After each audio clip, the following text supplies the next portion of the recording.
Hello, no mai, hoke mai. Welcome back to day one of the Financial Services Council 2020 conference, Generations. We hope you've had a relaxing break following our morning of insight, debate, challenge and inspiration. It was great to see people meeting and greeting the Tech Alley and Pitch Perfect participants at the 12:30 session sponsored by Minter Ellison Rudd Watts. And I heard great feedback from the Trustees Executives screening of The Final Countdown, Trusts Act 2019, and also Bravura's session on reshaping financial advice. Those great insights just keep coming.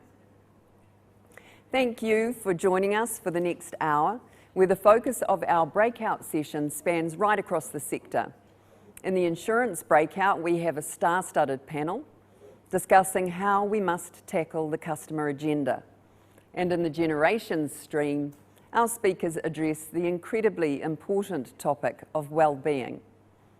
In the second LADUCA session of the day, guests Lou and Lucy discuss how the sector can change how to support customers affected by cancer. And over on the investment channel, the conversation is all about the behaviour of switching, so topical for 2020. Once again, in all sessions, there is the opportunity for Q&A, so ask away. Enjoy and matewa.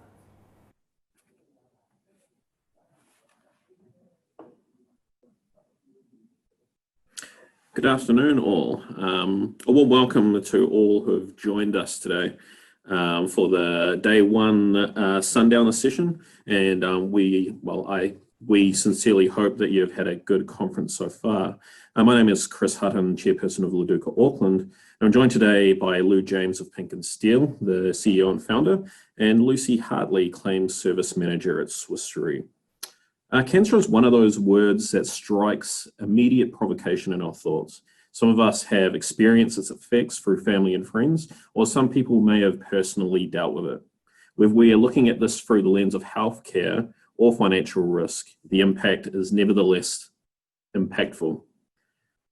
We have separate insurance products devoted to it, the insurmountable trail of claims attributed to it, and only a brief awareness of where we will be in 10 to 20 years' time when it comes to cancer treatment.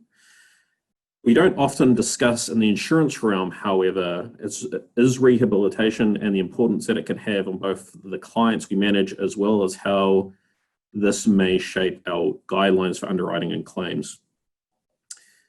Returning to work, lowering the mental health burden, being able to rehabilitate and return people to meaningful employment, curtailing our negative long-term claim statistics. These are a number of positives that we can take away from investing in a therapeutic plan for a client post-cancer. So without further ado, I will pass over to Lou and Lucy, who will go into great depth when it comes to rehabilitation for cancer and the positive effects that it can have on mental and physical well-being, as well as how we can mitigate some of the negative health and financial outcomes. So I'll hand over to Lucy, who will get us started. Thanks, Chris. Thank you so much for the warm welcome and good afternoon, everybody. Every day, 63 New Zealanders hear the words, "You have cancer." In 2016, the World Health Organization announced that New Zealand has the second highest rate of cancer in the world after Australia. New Zealand has the highest rates of leukemia and malignant skin melanoma in the world. Cancer is the #1 cause of death in New Zealand, representing 31% of all deaths. Due to an ageing population, the number of people affected by cancer is expected to rise by more than 50% over the next 15 years. But due to advances in national education, early detection and treatment, more and more people are surviving. With a life insurance lens, cancer is in the top 3 causes of income protection claims in New Zealand. A typical life customer diagnosed with cancer is male with colorectal or prostate cancer, or female with breast cancer. The impact of cancer is significant. Cancer affects an individual's physical, emotional, and social well-being. their family life, and their ability to work. It should be highlighted that people also experience unwanted side effects of treatments such as surgery, chemotherapy, and radiation therapy. Every person's experience of cancer is different. Traditionally, we've all thought it best to encourage a person diagnosed with cancer to follow their treatment plan, to rest, to disengage with their usual life and just focus on getting better. GPs prescribed rest. Employers didn't contact their employees so as not to bother them when they're so unwell. Friends stopped dropping by in case it was a bad time. And family members took over all household responsibilities. But the evidence tells us that in order for someone to recover from cancer, this approach, although well-intended, will not achieve the best recovery outcomes. Given rising numbers of cancer diagnoses in New Zealand, Dr. Chris Jackson, Medical Director at the Cancer Society, called for a major response at policy, community, organisational and individual levels to help prevent and deliver better outcomes for people affected by cancer. Working in life insurance, we have a unique opportunity to support our customers in their recovery and quality of life. Lou, you have dedicated your whole career to supporting people with cancer, taking a rehabilitation approach. Can you share with us some of the challenges that people experience following a diagnosis? Yes, Lucy. The impact of cancer on a person's life is immediate and it's striking, and it impacts every aspect of a person's life. There is no current cancer treatment that can avoid damaging healthy cells to some extent. And this damage often leads to long-term physical and mental consequences. And it's common for people affected by cancer to be on multiple medications, have a range of comorbidities, as well as dealing with their cancer diagnosis. And the physical challenges people face can be caused by cancer itself, or the surgery to remove the cancer, or their chemotherapy treatments, or radiation, hormone treatments, and immunotherapy treatments as well. So all of these treatments, individually or collectively, can cause impairments in strength, balance, and range of motion. So this can cause muscle weakness and deconditioning and problems with mobility. This in turn can cause huge problems with ongoing pain and movement dysfunctions that can lead to other chronic problems. And these treatments can also cause havoc for people's physical endurance and activity tolerance. Therefore, just simple daily functioning can be really impacted, especially if someone has a combination of treatments. And if any of these physical challenges aren't picked up early, then they can lead to more severe and chronic problems.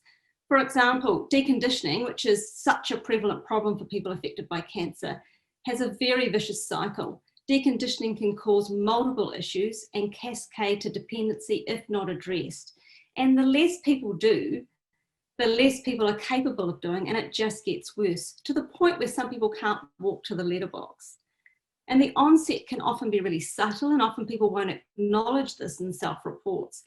And then it can manifest itself as a collection of health issues, and these include muscle weakness, cognitive issues, fatigue, inactivity, and depression. And research has linked cardiorespiratory deconditioning to the development of persistent cancer-related fatigue following treatment. And then we've got to realise that reconditioning can take twice as long as deconditioning, and it requires really diligent work on the part of the patient and a cancer rehab clinician to restore prior levels of physical fitness and capacity.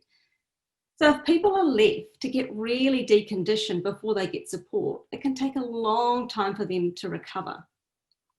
And then there's ongoing fatigue. So this is a very common challenge as well, which affects every aspect of a person's life, whether it's their ability to work, socialise, or look after their families. So I want to go into some detail about fatigue because it's a symptom that is very often dismissed or just expected for people affected by cancer. But it can be paralysing for the person, and it can really limit the ability to get back to normal life after their treatment has completed.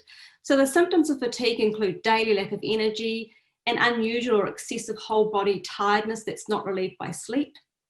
Fatigue decreases muscle strength and endurance of the whole body and can lead to inactivity and deconditioning. But it can also affect people cognitively. So they might find it really hard to concentrate and focus on tasks, and their memory can be affected.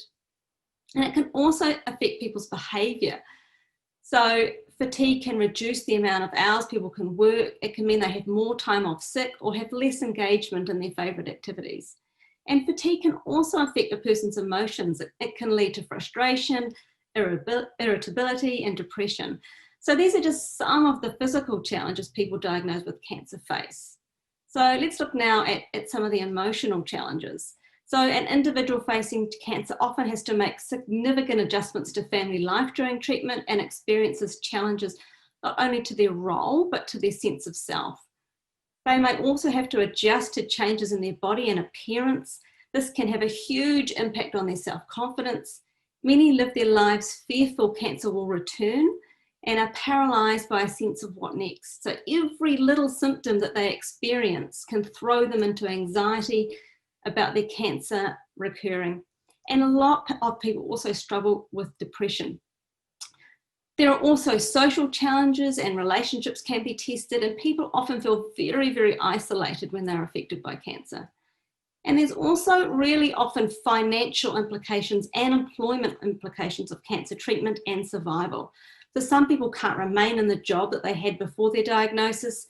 Some need to reduce their work hours considerably, and integrating back into work can be a huge challenge.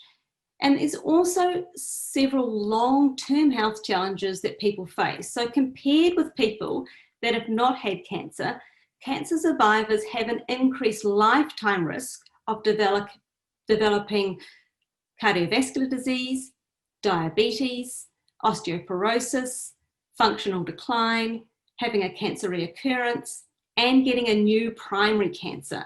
So it's really important to note that research very strongly supports exercise rehabilitation and regular physical activity to reduce all of these risk factors. So as you can see, the impact of cancer on individuals, their families, carers, and communities is considerable. And this is not just in the short term. So a really recent report from Macmillan Cancer Support in the UK has estimated that 70% of people diagnosed with cancer are struggling with physical side effects between 1 and 10 years after treatment. And I think the key thing here is that there has been significant investment now into researching the impact of cancer on cancer survivors. And we know enough about these consequences that we shouldn't be waiting for patients to develop these challenges. We should be proactive so people can help prevent them. Why wait until someone is really fatigued after treatment and they're struggling to get off the couch? Let's support them from the start. Let's help them through their treatment so they stay motivated and keep active and get them back to their normal life as quickly as possible. Absolutely. Thanks, Lou. We're going to share a customer's journey and their experience of cancer. Lou, what can you do to say about Roy? So I'd like to introduce Roy. He is a father of 2, and in December he was diagnosed with Philadelphia positive B-cell acute lymphoblastic leukemia. It's a bit of a mouthful. And he first met Sharon, his PINC and Steel physio, 5 months after his stem cell transplant. And in the video he shares how the treatment has impacted his life. Great, let's meet Roy. Side effects of the transplant were varied and depending on the time frame. The biggest one probably is the mental and physical fatigue and degradation that you get. It's, as I said, it's like almost like getting a reboot of the system. So you come out of it, even though everything's medically well, you come out of it feeling tired. It's very hard to think. Chemo brain is a real thing, as I've learned over the process. But that's the sort of sense of not being able to do the normal things. So adjusting to a new normal, if you want to call it that. Not being able to walk for any long distances, not being able to mix because of the infection risk that you might have at the time. So there's a really strong physical degradation. There's also a mental degradation as well, because it's a really isolating type process. The hard part with the treatment is you get so reliant on the sheet of paper that says you take these drugs at this time of day. You take this amount each time and come back and they do another blood test. And based on those results, we change the drugs. And it's all about the drugs and the protocols, which obviously are very, very important in fighting it. But at the same time as you're fighting a physical battle, it's a hugely mental battle. As a father, I'm trying to, sorry, I'm going to get emotional here. As a father, you're trying to look after your boys and not let them see that it's a pretty strong battle. As a husband, you're trying to protect your wife from potentially going through what might happen. And just individually, you're trying to make sure you stay as positive as you possibly can to beat the thing.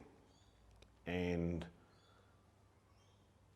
I don't think at the start I really imagined how much of a drain it was going to be emotionally once I sort of came out of that acute battle stage. When you've got something to punch, it's easy to stand there and fight. And then when that goes away because you start to get some positive results and it's quite an adverse type scenario, that's when it becomes mentally harder because your brain goes to some very dark spaces, and without some structure, and Sharon and the PINC and Steel program was just a lifesaver for me, you just tend to spiral into a very, very hard place because you can't, very hard to bridge that gap and still remain a father and a husband, but you still need to have that ability to focus on yourself at times too. And I have absolutely no doubt that I wouldn't be sitting here talking without Sharon. New Zealanders are fortunate in that following diagnosis of cancer, most are able to access high quality medical care that is aimed at removing the cancer from their body. The type of treatment they have will depend on their diagnosis and how aggressive the cancer is. Lou, where are the gaps in the type of support that people can access through the public health system? Yes, Lucy, we are really lucky in New Zealand to have excellent oncology care for the diagnosis and treatment of cancer, but there are large gaps in the supportive and rehabilitation care throughout New Zealand. There are clinical and financial risks in patients not receiving rehabilitation input. So we know how important early intervention is in terms of diagnosing cancer. If you catch it early, we have incredibly talented surgeons who can surgically remove the cancer. We have excellent medical and radio-oncologists who can prescribe a variety of chemotherapy drugs, immunotherapies, hormone therapies, and radiation therapy to completely cure people of their cancer. So early intervention saves lives. However, the gaps in supportive care mean that early intervention and rehabilitation often doesn't occur. And this leads to unnecessary suffering and disability. This can lead to chronic pain or severe deconditioning. It can lead to depression. It can lead to chronic fatigue. It can lead to people being unable to return to work. It can lead to slower recovery times, and it increases health costs. So the more intervention is needed down the track to get people functioning optimally again. And this obviously has financial risks. You know, the costs of additional and non-beneficial treatment increases, the cost of psychological service increases, the cost of support services increases, and the cost of time off work increases. So in the UK recently, I looked at the study and it showed that half of breast cancer survivors who initially returned to work but had to leave, if they were helped to stay in work, the economy could save £30 billion each year. So this is just breast cancer patients that weren't helped to stay in work. So it does really have a financial cost as well. And so what do I mean by early intervention and rehab care? Well, one example is if people diagnosed with breast cancer are given advice about restricting shoulder range of motion movement in the first 7 days following their surgery, this can reduce the incidence of lymphedema by at least 19%. So lymphedema, for those of you who don't know, that don't know, is a really long, lifelong complication that's associated with a huge impact of quality of life and large treatment costs. So that's just one thing. If we can have an early intervention and rehab, we can save a lot of unnecessary suffering and disability. The other example too is if we can introduce exercise rehab sessions during chemotherapy, this can reduce a lot of the side effects from chemotherapy. So these include nausea, fatigue, sleep problems, muscle wasting, deconditioning, and the impact that it has on function and stamina. So if people are able to then return to work faster and return to their normal work, normal activities faster. So this again can reduce the cost of rehab, and it can reduce the cost of not being at work. So I think it's really important that early intervention in cancer care is there. And unfortunately in New Zealand, people are falling through the gaps because after cancer treatment, there is no ACC or publicly funded health service for rehabilitation. So I think that's one of the biggest gaps, is there's no funding for rehabilitation. And so people often aren't getting early intervention. They're left to rehab and recover on their own a lot of the times, and then they develop all these unnecessary sectors. So it's unsurprising that there are gaps and inequalities when it comes to provision of cancer care in New Zealand. But there are also excellent rehab providers throughout the country. So hopefully we can close some of those gaps. Excellent. So take us through the cancer rehab approach. So rehabilitation is a central element of cancer care, and it enables patients to make the most of their lives by maximising the outcomes of their treatment and minimising the consequences of treatment. So the need for rehab, as I was just saying, starts at the point of diagnosis, and it helps patients prepare for their treatment, and we call this prehabilitation, and then helps them to discharge home. It can help patients get well and stay well, and addresses the practical problems caused by the disease and the treatment. It helps patients become as independent as possible and minimises the impact on carers and support services. So cancer rehabilitation isn't focused on the disease, it's focused on the individual. What their needs are and what is important to them, and how best to get that person back to living and functioning optimally. And it's not just about exercise, it's about maximising that person's potential in terms of their functionability and their independence, and regaining relief from distressing symptoms. So a cancer rehab physio will provide a range of therapies for physical disability and pain. It could include manual therapy to address scar or nerve problems or muscle impairments. It can also help people understand how they can help themselves get through the treatments and into the other side. So it includes self-management strategies so people can become independent and not reliant on carers and support services. And it also can help people reconnect to their bodies so they can feel like themselves again and not like a cancer patient.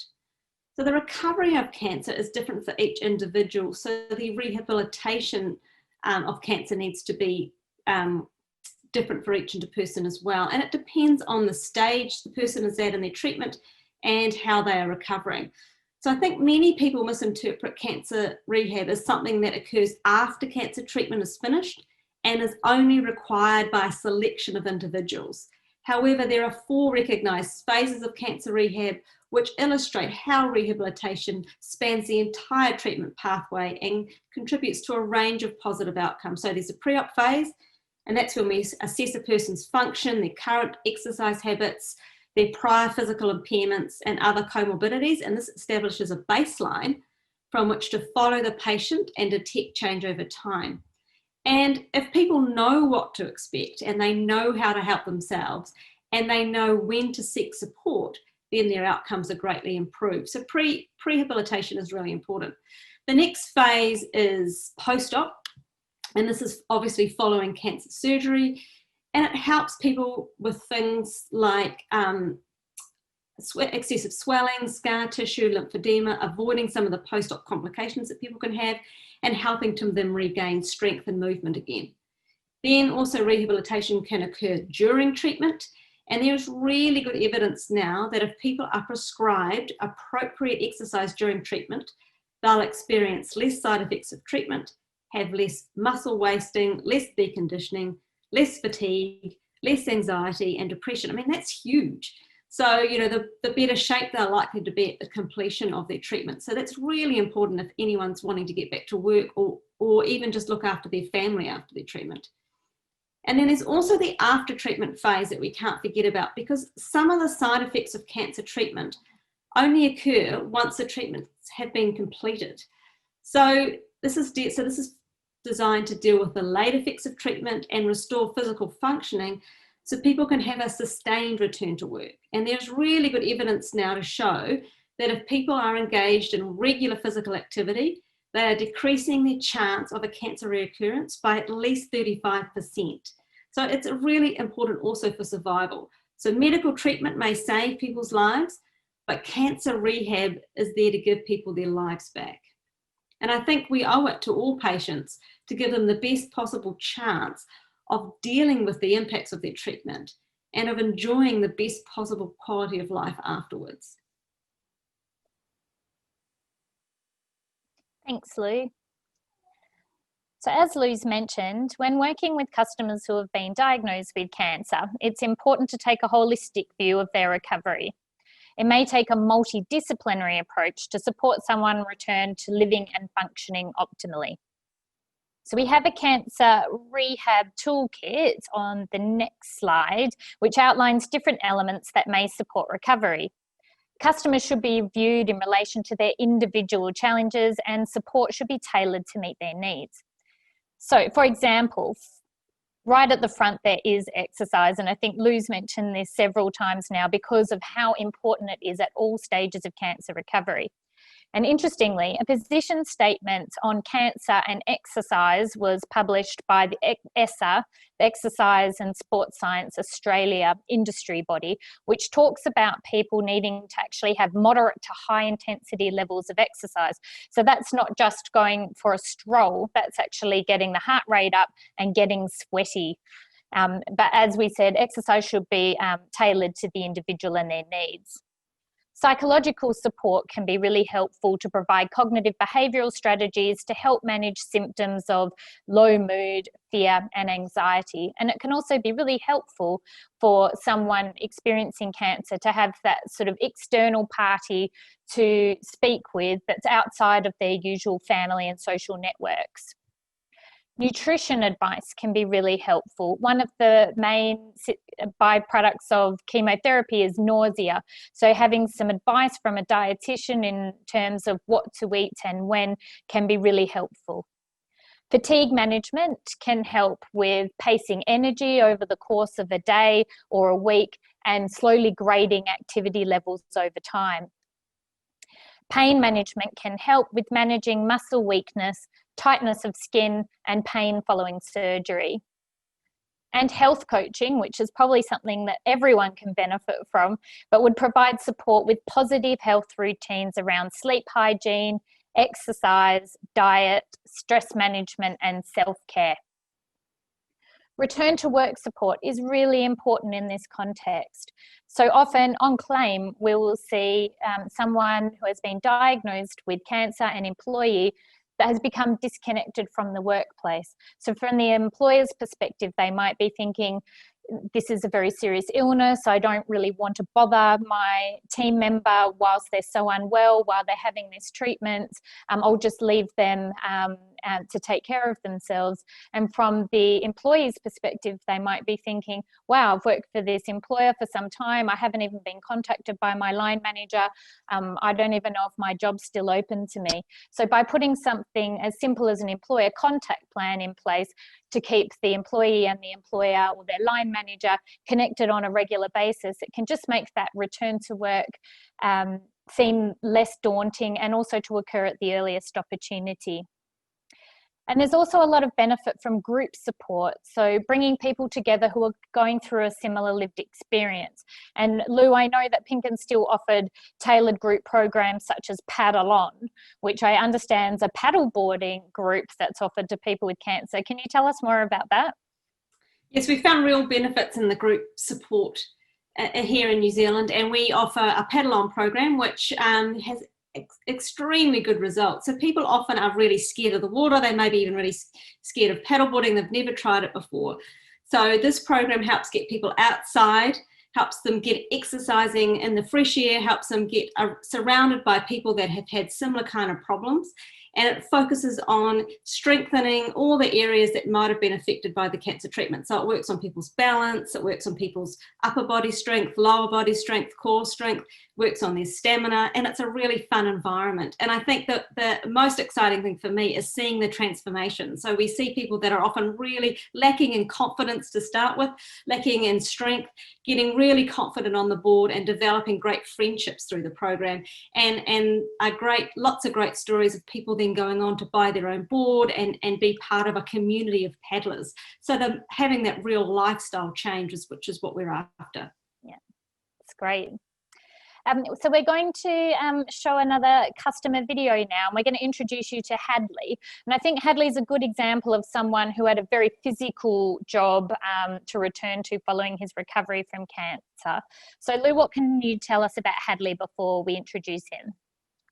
So Hadley Ford, he's a father of 3 young children, and he was diagnosed with a very rare form of cancer called a liposarcoma, and he underwent extensive surgery and radiotherapy after his initial diagnosis, and then he got a cancer recurrence, and so he had more extensive surgery to remove a large piece of hip bone, and then he saw a cancer rehab physio 3 weeks after this operation. So he's had a couple of really extensive operations.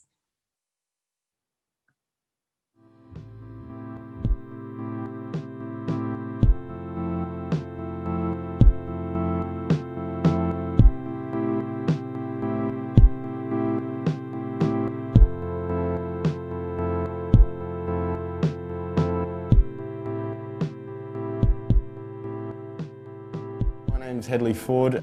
I'm a marine pilot here in the port of Timaru, and we've been living here for 6 years.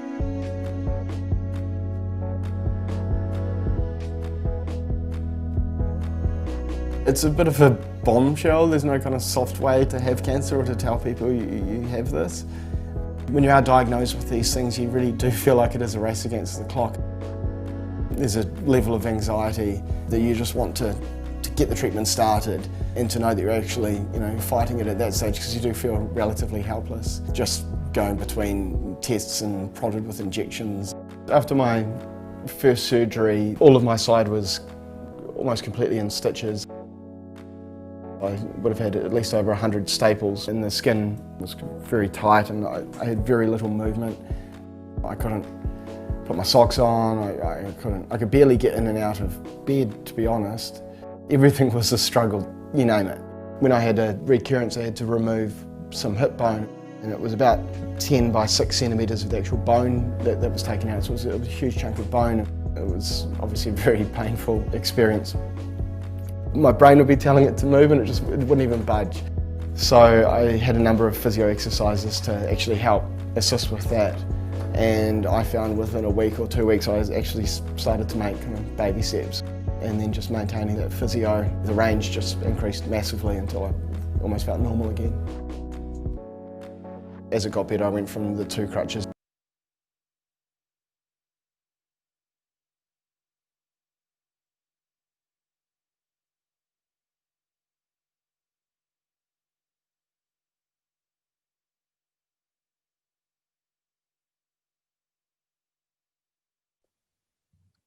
Oh, that's a shame that we hadn't heard the end of Hadley's story, but the positive is that it is a good news story, and he has returned to a very physical job after that. Okay, so we'll go on to the next slide. So we've covered some key messages around the importance of cancer rehab in complementing the medical pathway of cancer recovery. But you may be wondering why we are sharing these messages with the FSC audience today. So firstly, most people will be touched by cancer in some way. Some of us will unfortunately face the diagnosis ourselves, or may already have. Or the lives of friends or family members may be affected by cancer. So please know that there are services available to support people in overcoming the challenges that a cancer diagnosis brings. Some of us listening today are managers, leaders, or executives. Having this understanding of the challenges of cancer and how we can best support recovery can positively influence how we support employees affected by cancer within our own organisations. And finally, and importantly, in life insurance, we have a unique opportunity to provide enhanced support to customers on claim due to a cancer diagnosis. We often have contact with customers shortly after their diagnosis or going off work, which enables us to intervene with support early in order to maximise recovery outcomes. Fantastic. It is such a pleasure. Swiss Re launched Boost Cancer Rehab program in the New Zealand life industry earlier this year. The program takes a cancer rehab approach to cancer recovery and complements the traditional treatment pathways being followed by life customers diagnosed with cancer. It is delivered by LU's PINC and Steel Cancer Rehabilitation Accredited Physiotherapists in partnership with provider Active Plus, who deliver other elements of the multidisciplinary approach we ran through before. This program is available to all life insurance customers in New Zealand. So on behalf of Lou and myself, we'd like to thank you for not only attending today, but for helping us increase awareness of how cancer rehab can improve health and wellbeing outcomes for New Zealanders affected by cancer. Chris, I think it's back to you in the studio for some Q&A. Perfect. Thank you so much once again for speaking with the LADUCA community and the FSC community. Obviously, cancer from an underwriting and claims perspective makes up a large proportion of some of our guidelines, as well as our claim statistics, especially things like trauma cover and disability cover. So I was wondering whether I could just pose a few questions and see what our thoughts are on that. So the first one is for Lou, and it's quite interesting because we've obviously spoken before, but you're one of the driving forces behind the Cancer Rehab Awareness Week that we had last month. So can you just elaborate on what that's all about, and tell us a bit about the awareness of the program? Thanks, Chris. Yes, so Cancer Rehab Awareness Week has been a really big project for me this year, and we started this program because one of the biggest barriers for cancer rehab services worldwide is the lack of awareness.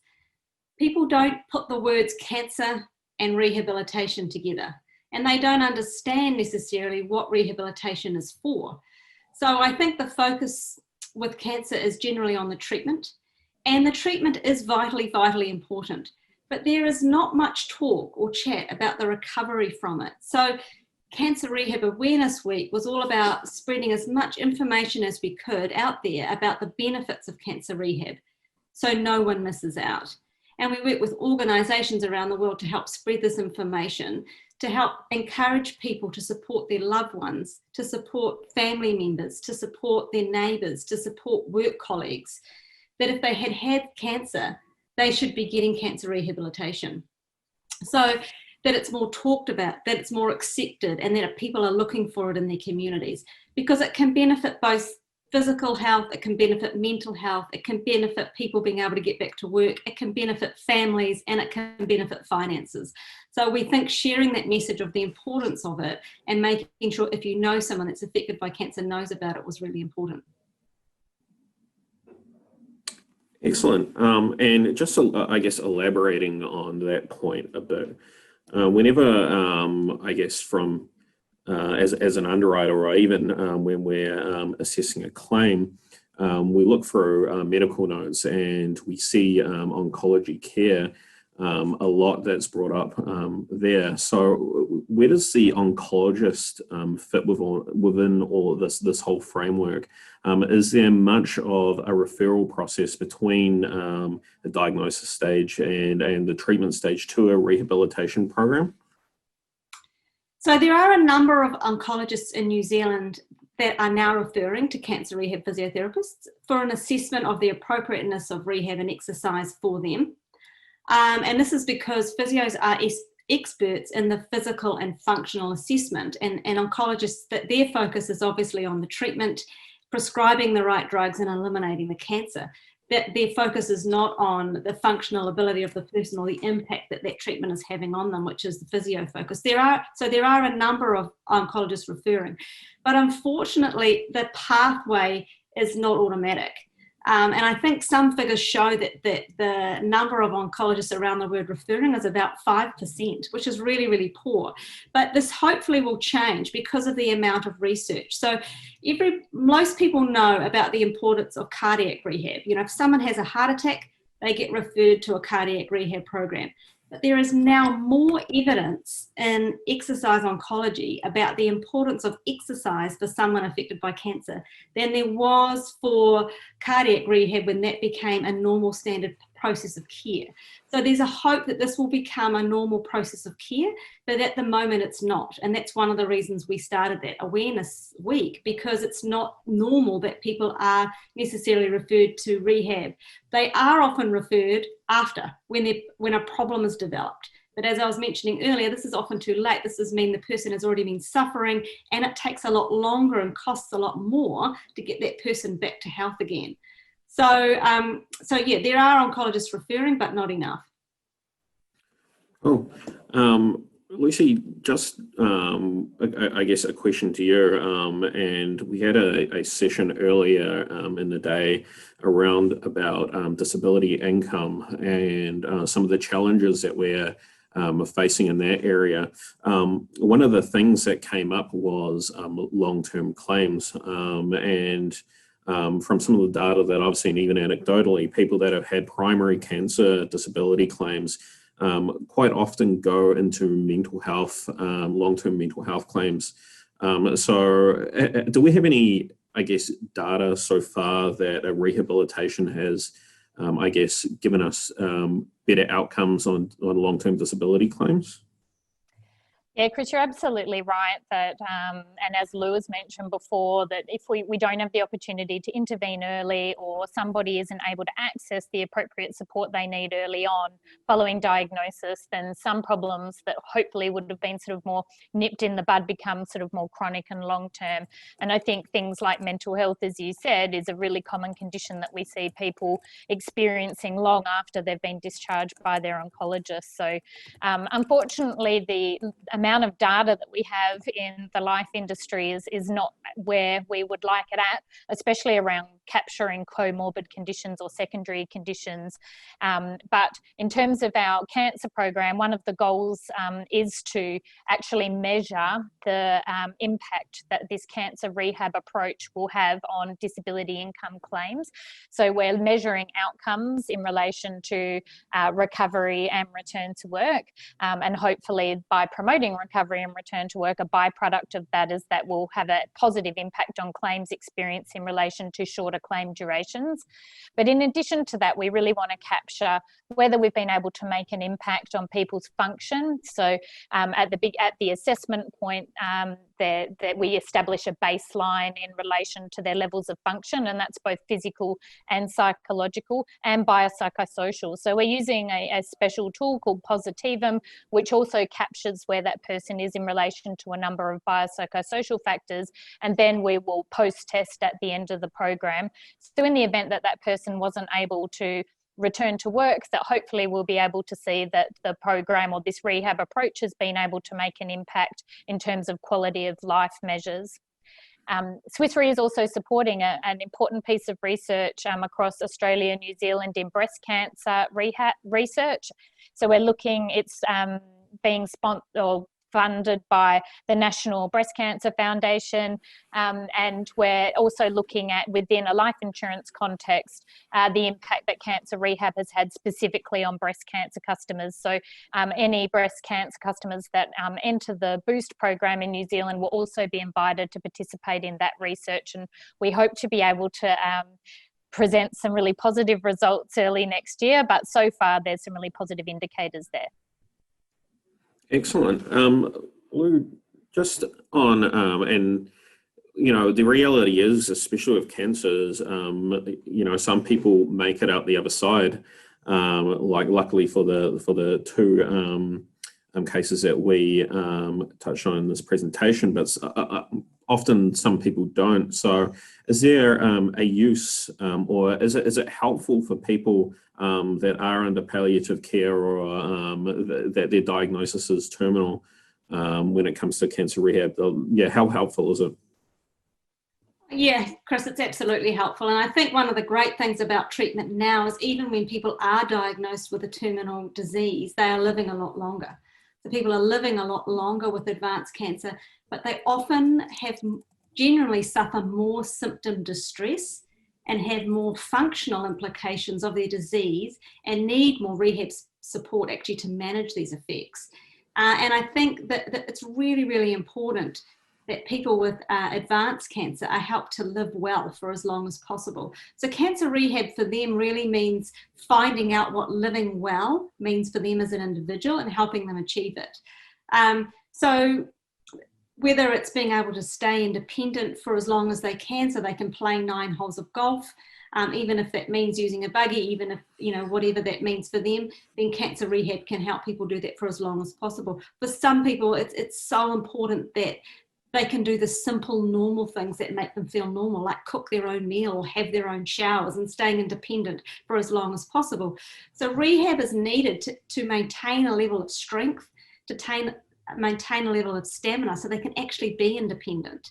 So, if we can help people with strengthening their muscles, they can get up out of the chair, they can go and do things. So rehab is really, really important, even if someone has a terminal disease. And we've seen people, you heard me talk about the paddle-on program, that have been doing that paddle-on program in a terminal stage. And so they've had a really high burden of disease. Their oncologists couldn't believe that they could paddleboard, but they're able to live their lives as well as they can for as long as they can. And I'd much prefer to be out on a paddleboard if I had a terminal illness than be stuck in hospital because, I was so deconditioned. So I think, yes, for terminal people, cancer rehab is really, really important. Excellent. So just I guess a few more questions and I guess talking points.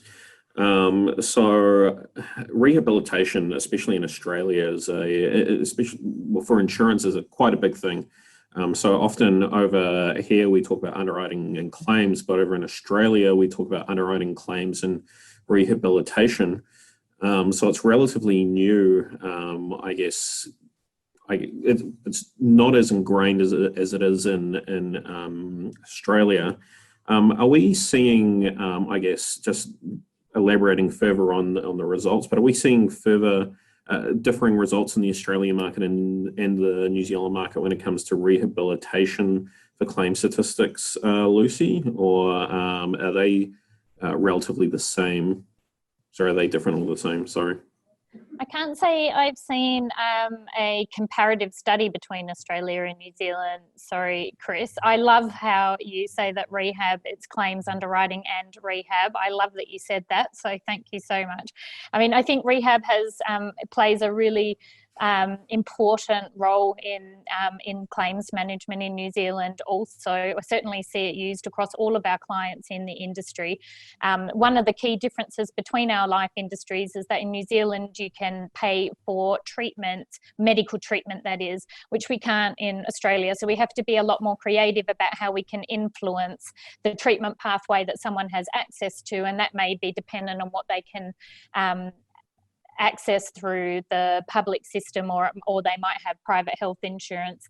So we see a lot of things like long wait lists, and frustratingly we can't just plug in a few sessions of cognitive behavioural therapy to address some low mood, for example. It's not as easy as that. So there's a huge advantage in New Zealand in that you do have the ability to fund these amazing resources, and as Lou mentioned, there's so many high quality providers across the country. I know that there have been some challenges with remote locations, and it can be difficult for people to access face-to-face or hands-on rehab in little pockets of New Zealand. But one of the positives from the pandemic is that a lot of providers have shifted to telehealth solutions, and although it may not be effective, I mean, especially from a sort of hands-on physiotherapy perspective, it can be very difficult to deliver via telehealth, but having a rehab intervention via telehealth is better than no rehab intervention at all. And so, yeah, that's another tool that we've all got in our toolkit now. Excellent. And I guess the last question will be more of a generalized, I guess, question. And that's, where do we see the rehabilitation? Well, what would we hope to see in New Zealand when it comes to cancer rehabilitation? Are there things that we still need to work on in New Zealand, both from an insurance perspective and from, I guess, a treatment perspective? But in 5 years' time, what would be a success when it comes to developing some of these rehabilitation initiatives? Well, from my perspective, with sort of an insurance hat on, I think it's that early intervention piece, and education. So rehab is most effective when a multidisciplinary team that are looking after the health of one individual all working together coherently and working towards the same goals. So my perfect rehab world is where the intervention occurs early, so that we give that person the best opportunity to recover and return to work, and that we're involving all stakeholders, including their employer. So really understanding what they do for work and how we can best support them in getting back to that work. Their GP, if that's who's the centre of their care, any allied health professionals, their specialist, their family members. So everybody working together to help that person achieve recovery and return to work goals. Lou, what would it look like from the future of cancer rehab, given you've taken these steps to sort of start the awareness campaign? Yeah, I think you've hit the nail on the head there. Early intervention is key, so that we can avoid some of the problems and the unnecessary suffering and disability that we see as clinicians. It's something that is really touches me personally and professionally, is the amount of people that are left with and suffering things that we could have helped if they'd only known. So I think if we can eliminate that, people can get early intervention and they are supported long enough, then that's going to be really important. I think funding is really important. So finding a financial funding stream. So insurance companies are really important here to be able to help fund people, because people can't necessarily work during their treatment. And they can't necessarily go back to the job, and they need support to be able to attend these rehab services early on, so that then they don't need so much support later on. So I agree with you. I think it's early intervention is the key. I think making sure we maintain support throughout someone's treatment plan is really important, and get them back to living their best life, I think would be amazing. I agree, and as a person that works in insurance and someone that has, I guess, experienced, I guess, some of the claims that I've seen for cancer and some of the underwriting things, the rehabilitation side of it is really, really important. And it's the ultimate goal, I guess, as insurance professionals for people that are on claim, is to get them rehabilitated and get them into a cycle of normality, as much normality as they had prior to their diagnosis. Thank you very much, Lucy and Lou, for your insights, both from a rehabilitation, a clinical rehabilitation point of view, and as well as from an insurance point of view. So it is good to get those two perspectives. So we thank you very, very much again. And so I think with that, we will close out our afternoon LADUCA session. I'm hoping that everyone has had a great conference so far, and we look forward to seeing you next time. So ka kite anō, everybody, and have a good afternoon. Fantastic. It is such a pleasure to have such leading discussions from across the sector on our platforms. Perfect. Thank you to all of this afternoon's, and indeed all of today's speakers. Great content drives great conferences, and superb content is something we're not short of here. All of today's sessions have been recorded and are available to all registrants to watch again in your own time. If you haven't yet had a chance to look at the sponsor and Tech Alley areas, I would thoroughly recommend it. There are all sorts of downloadable resources and contacts available to you as the audience. We hope you've had a wonderful day so far, and that you're able to relax this afternoon, ready for another day packed to the gunnels with great content tomorrow. For those of you who have tickets for tomorrow, We will see you back here bright and early at 8 a.m. for the breakfast breakout sessions. Bring your Weet-Bix or your Vogels with avocado. The dress code includes pyjamas. That's one of the benefits of a digital event. Once again, if you have any questions about the event, please email events@fsc.org.nz and the events team will be in touch. I'm Vanya Thomas from Guardian Trust and I've been your MC for day one. It has been a pleasure being with you all today, whether you're in your office, in your home study or on the school run. Thank you to the team here in the studio and have a very pleasant evening. E noho rā.